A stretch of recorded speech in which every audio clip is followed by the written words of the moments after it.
दोस्तों, 2 दिन पहले भारतीय जनता पार्टी की दिल्ली की सरकार ने अपना बजट पेश किया और अब उस बजट की कई डिटेल्स सामने आने लगी हैं और कुछ डिटेल्स उसकी इतनी खतरनाक हैं कि उस बजट की वजह से दिल्ली के अंदर हाहाकार मचने वाला है।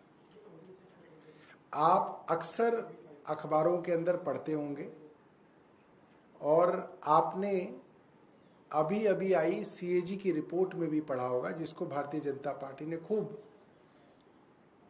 हाउस के अंदर प्रसारित किया। उस सीएजी की रिपोर्ट के अंदर कुछ खास बातें स्वास्थ्य विभाग के विषय में थी कि दिल्ली के अंदर ऐसे कई सारे अस्पतालों के ऑपरेशन थिएटर्स हैं जिनमें नॉन फंक्शनल होने का उस पर आरोप लगा है कि वो ऑपरेशन थिएटर्स नॉन फंक्शनल हैं।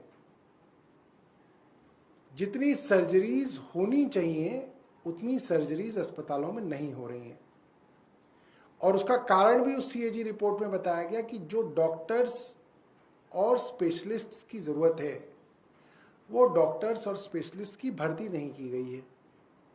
खैर, ये बात सब लोग जानते हैं कि डॉक्टर्स और स्पेशलिस्ट की भर्ती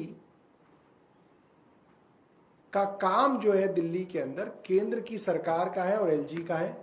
लिहाजा जानबूझ के दिल्ली के सरकारी अस्पतालों में डॉक्टर्स और स्पेशलिस्ट की भर्ती नहीं की गई, जिसकी वजह से ये स्थिति है।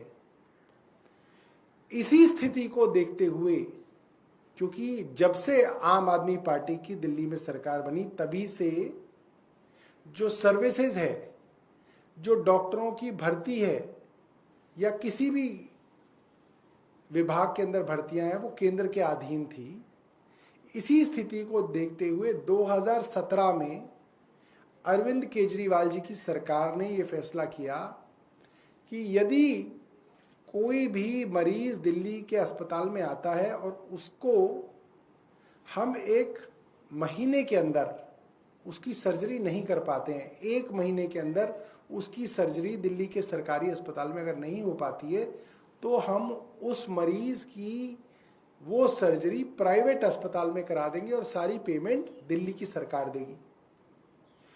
उसी तरीके से ये खबरें भी बार बार छपती हैं और न सिर्फ दिल्ली सरकार के विषय में, चाहे वो केंद्र सरकार का एम्स हॉस्पिटल हो, चाहे सफदरजंग हॉस्पिटल हो, चाहे कोई उत्तर प्रदेश का अस्पताल हो, ये खबरें भी बार बार छपती हैं कि एमआरआई के लिए कई महीने का इंतज़ार है, सीटी स्कैन के लिए कई महीने का इंतज़ार है।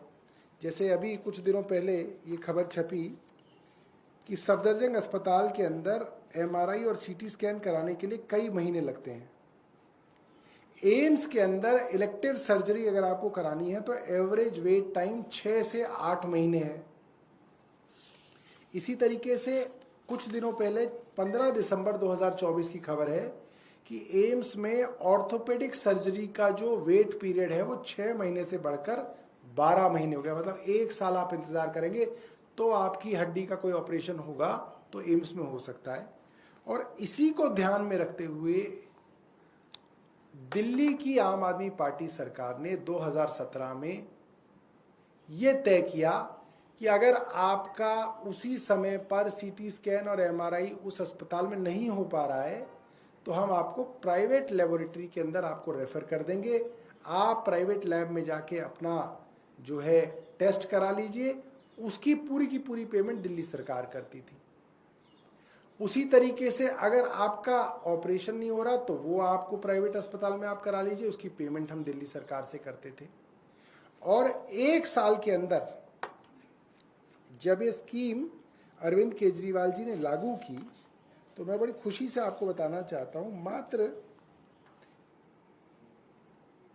1 साल के अंदर करीब 47,000 पेशेंट्स को इस स्कीम का फायदा हुआ कि उन्होंने प्राइवेट अस्पतालों में सर्जरीज कराई या प्राइवेट लेबोरेटरीज में उनके टेस्ट हो पाए जो सरकारी में नहीं हो पा रहे थे। 1 साल में 47,000 पेशेंट्स, और बाद में वो जो है वो गिनती और बढ़ी।